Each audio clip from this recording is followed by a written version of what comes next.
आइए देखें क्या है आज की खबरों में। शनिवार को कोरबा जिले में हुई मूसलाधार बारिश के कारण नदी नालों का जलस्तर बढ़ गया। पिकनिक व पर्यटन स्थल देवपहरी के जलप्रपात में एकाएक पानी बढ़ जाने से यहां पहुंचे 4 लोग फंस गए। रेस्क्यू की कवायद में 5 घंटे तक की लोग यहां फंसे रहे। आखिरकार ग्रामवासियों के सहयोग से इन्हें निकाला जा सका। हम आपको बता दें कि जांजगीर चांपा जिले से आए एक नव दंपत्ति सहित 4 लोग जलप्रपात के बीच फंस गए। मनीष कुमार निर्मलकर पिता पंचराम 25 वर्ष, अंजलि निर्मलकर पति मनीष निर्मलकर 19 वर्ष, पिंटू उर्फ शिवा कुमार कौशिक पिता प्रहलाद सिंह 19 वर्ष, खुशबू सिंह पिता राम कुमार सिंह 17 वर्ष, सभी निवासी ग्राम महुआडी थाना अकलतरा। जिस समय यहां पहुंचे थे तब गोविंद झुंझा जलप्रपात और देवपहरी नदी का जल स्तर सामान्य था।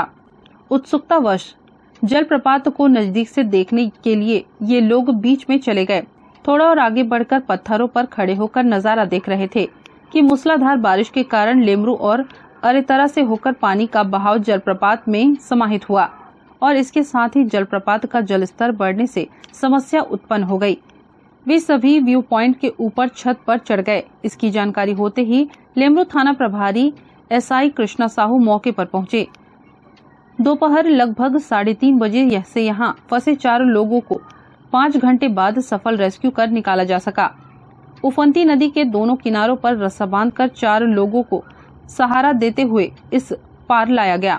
थाना प्रभारी के नेतृत्व में थाना स्टाफ व होम गार्ड के जवानों, स्थानीय ग्रामीणों तथा वन अमले ने काफी मशक्कत की।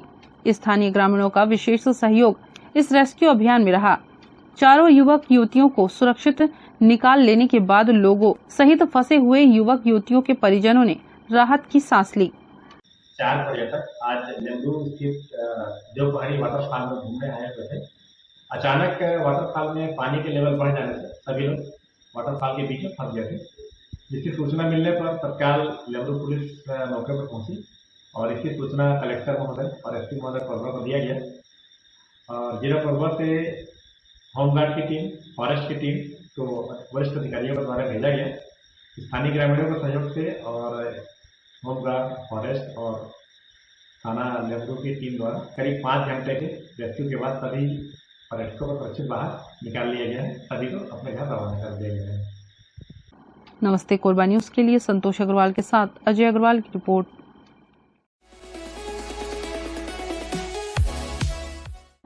छत्तीसगढ़ महतारी संस्कृति संवर्धन सेवा समिति द्वारा लोक पर्व हरेली तिहार हर्षोल्लास के साथ मनाया जाएगा।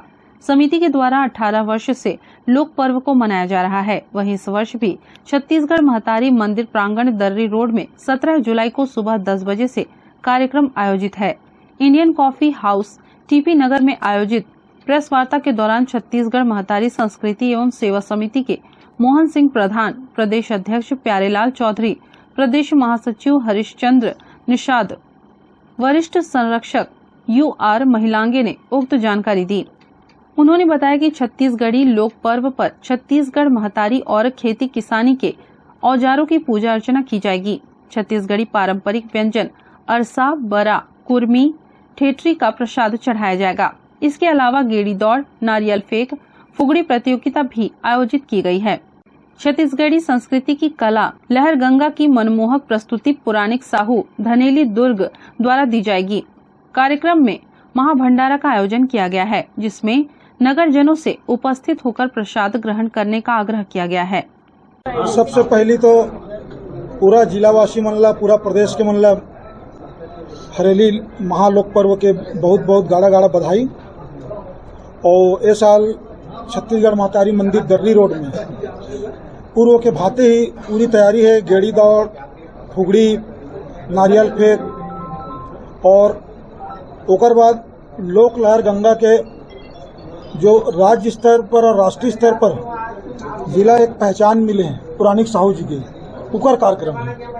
यह बहुत बड़े दुर्भाग्य है छत्तीसगढ़िया मन के कि छत्तीसगढ़ महतारी के मंदिर निर्माण होने के बाद और ये 19 साल तक लगातार उम्र आयोजन होए के बाद अगर उमन 4 साल हो है, लेकिन कार्यक्रम 19 साल से हो गए, स्थापना 4 साल हो है।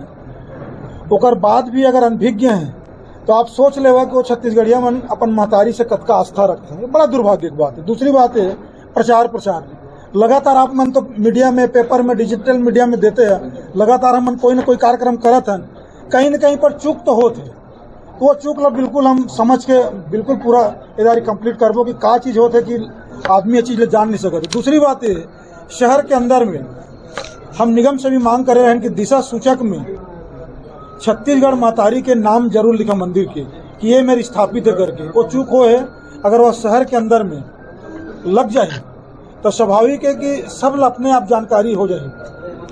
नहीं, मैं दूसरा चीज बोले हूँ, मैं ये चीज बोले हूँ कि हमारे जो छत्तीसगढ़िया विधायक हैं, छत्तीसगढ़िया मंत्री हैं, ए मन कम से कम महतारी ला समझें, ओकर आस्था ला समझें और जो कॉन्सेप्ट लेके सरकार चलत है छत्तीसगढ़ महतारी के, छत्तीसगढ़िया ओलंपिक के और छत्तीसगढ़ी व्यंजन के और छत्तीसगढ़िया मन ला ओकर रीति नीति परंपरा और सामाजिक एकता में भाईचारा बना के ओला एक करे के, तो मोला लगता है कि कहीं न कहीं पर काम ठीक करत है, लेकिन इनमें कितना ईमानदारी, कितना अच्छा सोच है मैं नहीं समझ पाता हूँ। नमस्ते कोरबा न्यूज के लिए संतोष अग्रवाल के साथ रामकुमार यादव की रिपोर्ट।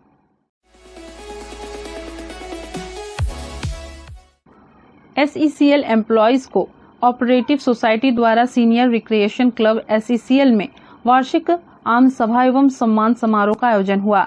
इस आयोजन में 10वीं एवं 12वीं की कक्षा में अच्छे नंबरों से उत्तीर्ण हुए छात्र छात्राओं को पुरस्कृत किया गया। समिति के अधिकारियों ने बताया कि प्रतिवर्ष यह कार्यक्रम आयोजित किया जाता है, जिसमें SECL प्रबंधन द्वारा सहयोग प्राप्त होता है। उनकी कोशिश रहती है कि ज्यादा से ज्यादा बच्चे इस कार्यक्रम में सम्मिलित होकर पुरस्कृत हो सकें। आने वाले दिनों में भी इस तरह का कार्यक्रम समिति द्वारा कराया जाएगा। इसी क्रम पर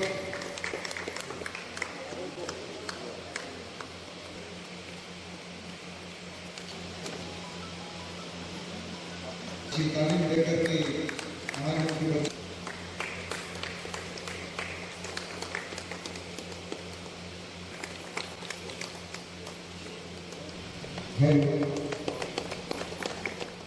करीब मानिकपुर से 3 बच्चे आए थे, एक 12वीं से आए थे, 2 10वीं से आए थे। उन्होंने थ्रिफ्ट सोसाइटी से पुरस्कृत होकर बहुत खुशी हुई। उनके माता पिता भी और आगे पढ़ने के लिए भी रुचि रख रहे हैं। आगामी आने वाले समय में 2023 का भी पुरस्कार वितरण किया जाएगा प्रतिभावान बच्चों का। इसके लिए हम लोग तैयारी कर रहे हैं। आज का कार्यक्रम बहुत ही अच्छा कार्यक्रम है। ये जो हमारी थ्रिफ्ट सोसाइटी है ये बहुत अच्छा काम कर रही है। जो प्रतिभावान बच्चे हैं जिन्होंने परीक्षा में अच्छे नंबर लाए हैं उनको पुरस्कार देती है और इनके और भी बहुत से अतिरिक्त और अच्छे कार्य हैं, पर आज का जो मुख्य काम था वो बच्चों को पुरस्कृत करना था। कितने लोगों को पुरस्कृत किया और आगे क्या? लगभग 12-14 बच्चे पुरस्कृत किए गए जिन्होंने 10वीं और 12वीं की परीक्षा में उत्कृष्ट नंबर प्राप्त किए थे। अपने स्कूल की परीक्षा में उनको पुरस्कार और सम्मान किया गया। विगत 2-3 वर्षों से लगातार जो प्रतिभावान बच्चे हैं, जो कोऑपरेटिव के मेंबर हैं, उनके बच्चे जो बोर्ड परीक्षाओं में उत्कृष्ट अंक प्राप्त करते हैं, उनको कोऑपरेटिव SECL कोऑपरेटिव सोसाइटी के द्वारा प्रतिवर्ष अंकों के आधार पर प्रथम, द्वितीय, तृतीय एवं संतावना के रूप में नगद राशि दी जाती है। आज करीब 15 बच्चों को SECL कोऑपरेटिव के द्वारा सम्मानित किया गया, जिसके मुख्य अतिथि सम्मानीय महाप्रबंधक सेंटर वर्क साहब जेवियर साहब थे और साथ ही KK राव साहब की उपस्थिति में इस बेहतरीन कार्यक्रम को हम लोगों ने संचालित किया। और अभी जो बच्चे इस जिनको सम्मानित किया गया है कोऑपरेटिव सोसाइटी, उनके अग्रिम जो भविष्य है उसके लिए और अच्छे कर पाएँ, इसके लिए शुभकामनाएं देती है तथा और भी आने वाले समय में हम लोग ज़्यादा से ज़्यादा बच्चों को पुरस्कृत कर पाएँ, ऐसा हम लोग का प्रयास रहेगा। और ये बेहतरीन आयोजन है। आप सभी जो इस कार्यक्रम में आए सभी को सादर धन्यवाद। नमस्ते कोरबा न्यूज के लिए संतोष अग्रवाल के साथ रामकुमार यादव की रिपोर्ट। बुलेटिन में अब वक्त है एक छोटे से ब्रेक का। मिलते हैं ब्रेक के बाद। हमें जानकारी मिली है कि कुछ लोग नमस्ते कोरबा समाचार में खबर चलाने के नाम से पैसों की उगाही कर रहे हैं। आप सभी से अनुरोध है कि खबर चलाने के नाम से अगर कोई आपसे पैसों की मांग करता है तो आप अपने संबंधित थाना क्षेत्र में उस व्यक्ति की शिकायत करें। इसके साथ ही आप हमसे नीचे दिए गए नंबरों पर संपर्क करें। हम निष्पक्ष पत्रकारिता करते हैं। हम अपने कार्य को व्यवसाय की श्रेणी में नहीं रखते। संपर्क करें 7000314479 9827107490।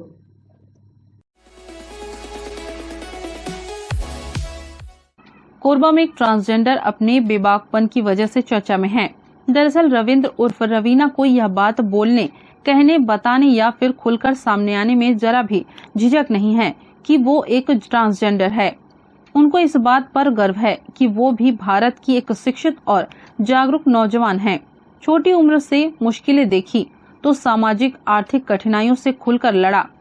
इसके साथ ताने और फप्तियां सुनी, तब जाकर लॉ की डिग्री तक पहुंची हैं। रवीना का अगला लक्ष्य सिविल जज बनना है। रवीना को एक न्यायाधीश इसलिए बनना है ताकि समाज में अस्तित्व, अस्मिता और पहचान के लिए गुमनामी में लड़ने को विवश उनके जैसे नागरिकों का हाथ थाम सके, इन लोगों को विकास की मुख्य धारा में खड़ा करने के काबिल बना सके। कोरबा के पोड़ी उपरोड़ा के ग्राम बैरा की रहने वाली रविंद्र उर्फ रवीना 4 भाई बहनों में एक बड़ी बहन के बाद दूसरे नंबर की है। उन्हें परिवार का तो सपोर्ट मिलता रहा, लेकिन परिवार की आर्थिक मुश्किलें हमेशा कदम रोकने की कोशिश करती रही। पिता शिव सिंह एक किसान हैं। रवीना ने कहा कि मुश्किलें आई पर कभी गलत राह को नहीं चुना, जैसे ट्रेनों में मांगने या कोई ऐसा कार्य जिसके चलते कोई उंगली उठा सके। इसके साथ ही बताया कि पसान से हाई स्कूल व 12वीं की परीक्षा पास की। उसके बाद पेंड्रा के कॉलेज से BA किया और अपने लक्ष्य के अनुरूप लॉ की पढ़ाई शुरू की। इसके बाद उन्होंने ज्योति भूषण विधि महाविद्यालय कोरबा में दाखिला लिया और पिछले साल ही 69% अंकों के साथ LLB की डिग्री प्राप्त की। रवीना ने बताया कि वह एक निर्धन और सामान्य किसान परिवार से ताल्लुक रखती हैं। नतीजा यह कि शुरुआती शिक्षा दीक्षा में स्कूल के दिन काफी परेशानियों से भरे रहे। ट्रांसजेंडर होने का उन्हें कोई मलाल नहीं। इस समाज की रूढ़ियों ने उन्हें कई बार रोने पर मजबूर कर दिया, लेकिन इन कठिनाइयों ने हमेशा और मजबूत किया। किसी तरह स्कूल की शिक्षा पूरी की तो माता पिता ने उनको आगे पढ़ने के लिए प्रोत्साहित किया। इसके बाद BA की डिग्री प्राप्त की। फिर समाज में व्याप्त असामाजिकता के खिलाफ और न्याय के लिए खुद को तैयार करने का संकल्प लिया। इसके लिए वकालत को चुना और अपने लक्ष्य की राह पर आगे बढ़ते हुए लॉ की डिग्री हासिल कर ली। रविंद्र उर्फ रवीना ने आगे बताया कि कमला नेहरू महाविद्यालय समिति को जैसे ही उनकी परिस्थितियों के बारे में पता चला तो शासन की योजनाओं का त्वरित लाभ देते हुए उनकी फीस भी माफ कर दी गई। मैं LLB की पढ़ाई यही मतलब ज्योति भूषण विधि महाविद्यालय कोरबा से ही की हूँ। और जैसे मतलब BA की पढ़ाई मैं अमरपुर कॉलेज में की हूँ जो कि पेंड्रा में है। और हायर सेकेंडरी हाई स्कूल की पढ़ाई मैं पसान में की हूँ। अभी क्या कर रही हैं? मैं अभी MA कर रही हूँ इंग्लिश में। फर्स्ट ईयर की मतलब द्वितीय सेमेस्टर की स्टूडेंट हूँ अभी मैं। मेरे एजुकेशन में मतलब शुरू से देखा जाए तो काफ़ी मैं स्ट्रगल की, बट ये एक लॉन्ग स्टोरी है। मैं इसको ज़्यादातर मैं डिटेल्स में नहीं करूँगी, लेकिन यहाँ का जो मेरे प्रति ट्रीटमेंट है वो काफ़ी पॉजिटिव रहा है। जैसे मैं दूसरे कॉलेज में जाती थी तो वहाँ काफ़ी मतलब मुझे छीटा कांसी करते थे, कुछ भी मतलब वो कर देते थे, बुली कर देते थे, तो मैं हताश होती थी। लेकिन यहाँ जैसे JBPS लॉ कॉलेज में आई और फिर केन कॉलेज में, तो यहाँ मेरे साथ लोगों का जो ट्रीटमेंट था वो काफ़ी पॉजिटिव था। मुझे यहाँ आने के बाद कभी ये रियलाइज़ नहीं हुआ कि मैं एक ट्रांसजेंडर हूँ, कि कोई मेरे साथ कोई भेदभाव नहीं किया गया। तो ये चीज़ मुझे बहुत ही अच्छी लगी। मैं क्योंकि गांव में मतलब मेरा अपब्रिंगिंग हुई है और मैं बहुत लोगों को देखती थी जो कि मतलब कोर्ट में जाते थे, पेशी दर पेशी चलते थे, लेकिन उन्हें न्याय नहीं मिल पाता था। तो मेरा मन में मतलब ख्याल आता था कि मैं लाइफ में एक बार तो मैं मतलब वकील मतलब जो वकालत की पढ़ाई होती है वो मैं करूँगी। और जो मतलब गरीब लोगों को मतलब जैसे लॉयर लोग होते हैं तो बहुत सारे फीस वो करते हैं, तो मैं इन लोगों को न्याय दिलाने के लिए मतलब यही पढ़ाई करूँगी, वकालत की पढ़ाई। ऐसे करके मैं सर्च करते करते मुझे पता चला कि यहाँ कोरबा में एक कॉलेज है जिसमें मतलब विधि की पढ़ाई होती है। इस प्रकार से मैं यहाँ पहुँची। बहुत ही अच्छे, जैसे कि मैं जेबीपीएस लॉ कॉलेज जहाँ ज्योति भूषण महाविद्यालय में की, तो वहाँ के जो प्राचार्य जी थे, अभी शायद नहीं है, HK पासवान सर, वो मेरे लिए बहुत ही हेल्पफुल रहे हैं, जैसे कि फीस वगैरह की माफ़ी के लिए या फिर कुछ भी लाइक फाइनेंशियली हेल्प करने के लिए, तो वो हमेशा मेरे लिए रेडी रहा करते थे। और हाँ, उनका नेचर काफ़ी हेल्पफुल है मेरे लिए, और अभी भी मतलब हेल्प करते हैं कुछ कुछ जैसे जो हो पाता है उनसे। तो मैं यही कहना चाहूँगी कि जेबीपीएस लॉ में मैं जैसे वहाँ लॉ की पढ़ाई की, तो मेरे लिए काफ़ी मददगार रहा, और इसके लिए मैं उनका बहुत बड़ी मतलब शुक्रगुजार हूँ मैं। फाइनेंशियल समस्या तो है, बहुत ज़्यादा है, क्योंकि ज़्यादातर लोग सिविल जज की तैयारी करते हैं तो कोचिंग वगैरह करते हैं, और कोचिंग में भारी भरकम फीस है जो कि मैं अभी अफोर्ड नहीं कर पा रही हूँ। पर जैसे मुझे जैसे कुछ लगता है कि ये मतलब सिविल जज के एग्ज़ाम में आ सकती है, तो मैं उसको मतलब पढ़ाई कर रही हूँ अपने हिसाब से, जो कि लॉ की कुछ पुस्तकें हैं जो मेरे पहुँच में है वो करती हूँ। बट फाइनेंशियली प्रॉब्लम है तो मैं ज़्यादातर वो नहीं कर सकती, जैसे कोचिंग वगैरह। मुझे मतलब मैं सोचती हूँ कि काश मतलब ऐसे कोई होते जो मतलब हम जैसे लोगों के लिए मतलब फ्री कोचिंग क्लासेस या कुछ भी वो होता, तो एक मतलब अपॉर्चुनिटी मिलती तो मैं ज़रूर वो करती, ये मेरा वो है। पर मेरी सोच यही है कि मैं सिविल जज की मतलब पढ़ाई मतलब कर चुकी हूँ जैसे LLB, तो सोचती हूँ कि अच्छे से पढ़ूँ और बन जाऊँ ऐसे करके। पर मेरा मन हताश इसलिए हुआ है अभी, जैसे मतलब अभी वैकेंसी निकली थी, PSC वालों ने निकाला था, जिसमें आई थिंक 46 सीट थे।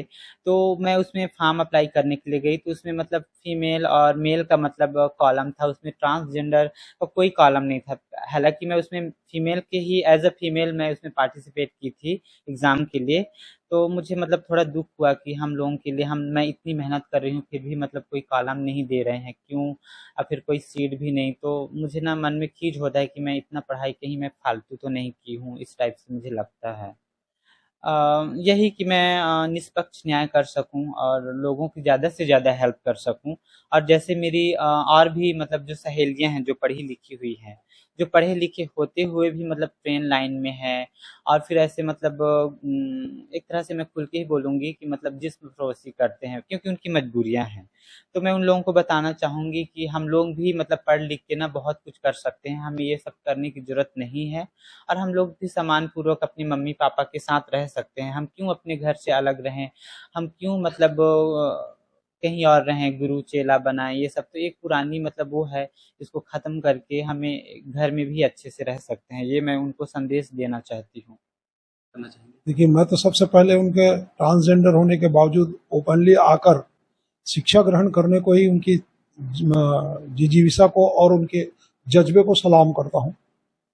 उनको बधाई देता हूँ कि वो इतने अच्छे से साहस का परिचय दे रही हैं और महाविद्यालय में आकर वो भी विधि की परीक्षा में वो उत्तीर्ण कर चुकी हैं और MA इंग्लिश की परीक्षा दे रही हैं। उनके संघर्ष के साथ हमारी भागीदारी की जहाँ तक बात है, तो शासकीय नियमों के तहत महाविद्यालय में जो कुछ भी सुविधाएं उन्हें मिलनी चाहिए वो पूरी सुविधाएं दी जाएगी। उसके अतिरिक्त मैंने पहले भी कहा है कि उनके अतिरिक्त भी कोई ट्रांसजेंडर अगर हो और शिक्षा ग्रहण करना चाहते हैं तो हम उन्हें मदद करेंगे। इनकी समस्या की जो बात आई अभी मैं सुन भी रहा था और मुझे बताया भी गया है, तो वो उनसे मैं चर्चा करूंगा अब पृथक रूप से, और जो भी सब सहायता हो पाएगी महाविद्यालयीन स्तर पर, व्यक्तिगत स्तर पर, जो भी होगा उसे हम करने का प्रयास करेंगे। कहीं मुझे यह भी जानकारी मिली थी कि वो लॉ की मतलब वकालत की प्रैक्टिस करना चाहती हैं, उनको बार एसोसिएशन में रजिस्ट्रेशन कराना है, उसमें भी उनको परेशानी हो रही है, तो उसमें भी मदद करने का पूरा प्रयास करेंगे। नमस्ते कोरबा न्यूज के लिए अजय अग्रवाल के साथ ममता साहू की रिपोर्ट।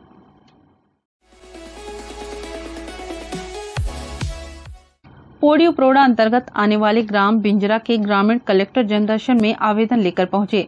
उन्होंने कलेक्टर से गांव में सड़क बनाने की मांग की। ग्रामीणों ने बताया कि उनका गांव 1920 से बसा हुआ है, जहां पूर्व में वन विभाग द्वारा सड़क का निर्माण कराया गया था। उसके बाद से सड़क निर्माण का कार्य नहीं हुआ है और गांव बरसात के दिनों में मुख्य मार्ग से कट जाता है। गांव में लगभग 900 की जनसंख्या है, जिन्हें आवागमन सहित अन्य कार्यों में भारी परेशानियों का सामना करना पड़ता है। क्षेत्रीय विधायक पर भी काम न कराने का आरोप ग्रामीणों ने लगाया है।